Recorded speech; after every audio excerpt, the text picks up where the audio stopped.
আজকে শেয়ার করছি সবথেকে সহজ রেসিপিতে মিষ্টি দই। যারা কখনোই মিষ্টি দই বানাতে পারেন না তারাও চাইলে কিন্তু এই রেসিপিতে মিষ্টি দই বানাতে পারবেন।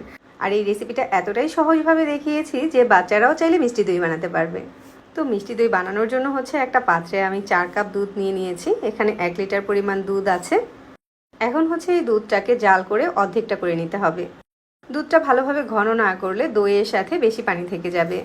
এখন যেটা করেছি, দুধের সাথে 1/4 কাপ পরিমাণ চিনি দিয়ে দিয়েছি। দইটা যেহেতু টক মিষ্টি বানাবো এই জন্য চিনির পরিমাণটা কমিয়ে দিয়েছি, চাইলে চিনির পরিমাণটা বাড়িয়ে দিতে পারেন।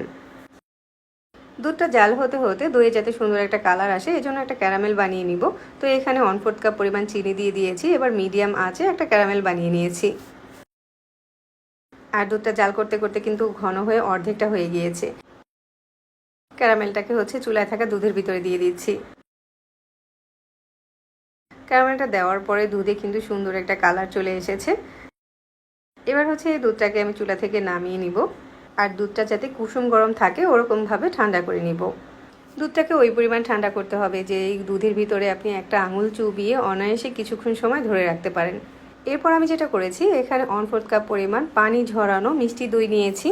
দই বীজ হিসাবে আমি এই মিষ্টি দইটা ব্যবহার করেছি, চাইলে কিন্তু টক দইটাও এখানে ব্যবহার করতে পারবেন। এই দইটাকে ভালোভাবে ফেটিয়ে নিয়ে তারপর এই দুধের ভিতরে দিয়ে দিতে হবে। দইটা দেওয়ার পরে দুধের সাথে খুব ভালো করে মিশিয়ে দিতে হবে। এতে করে দুধের ভিতরে একটা বাবল ক্রিয়েট হবে আর দইয়ের উপরে সুন্দর একটা আবরণ হবে। আর আজকে দইটা জমানোর জন্য এই ধরনের আমি একটা স্টিলের বাটি ব্যবহার করছি। যে কোনো কাচের বাটি বা মাটির পাত্রে দইটা জমাতে পারেন। আর এই বাটির সাথেও কিছুটা পুরনো দই মিশিয়ে দিচ্ছি যাতে করে দইটা খুব দ্রুত জমে যায়।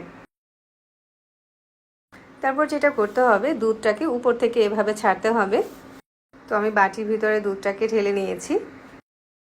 এরপর আমি যেটা করেছি, আজকে দইটা বানানোর জন্য এই ধরনের আমি একটা দই মেকার নিয়েছি। আর এই ধরনের দই মেকারগুলো কিন্তু এখন যে কোনো জায়গাতেই কিনতে পাওয়া যায়। দই মেকারটার দামও কিন্তু খুব বেশি না, আমি অল্প টাকায় দই মেকারটা কিনে নিয়েছি। আজকে দইটা এটাতেই জমিয়ে দেখাচ্ছি। আর যাদের হাতের কাছে দই মেকারটা একদমই থাকবে না তারা চাইলে কিন্তু রাইস কুকারেও দইটা জমাতে পারেন। সেক্ষেত্রে রাইস কুকারটাকে হালকা গরম করে সুইচটা লাগিয়ে রাখতে হবে আর রাইস কুকারটাকে অর্মে দিয়ে দিতে হবে। আমি দই মেকারের সুইচটা লাগিয়ে 4 থেকে 5 ঘন্টার মতো ওয়েট করেছিলাম। আর 4-5 ঘন্টার পরে আমার দইটা কিন্তু একদম পারফেক্টলি জমে গিয়েছে। এভাবে আমি দই বানিয়ে দেখেছি, দইটা কিন্তু একদম পারফেক্ট হয়, অতিরিক্ত টক হয়ে যায় না। আর এই দইয়ের টেস্টটা একদম দোকানের মতো হয়। এই টিপস ফলো করে দই বানালে কিন্তু দইয়ের ভিতরে তেমন কোনো পানিও থাকবে না আর খুব সহজে বানাতে পারবেন।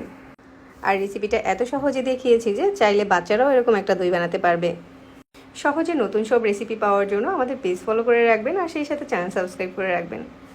সবাইকে আবারও ধন্যবাদ জানিয়ে তাহলে বিদায় নিচ্ছি। আল্লাহ হাফেজ।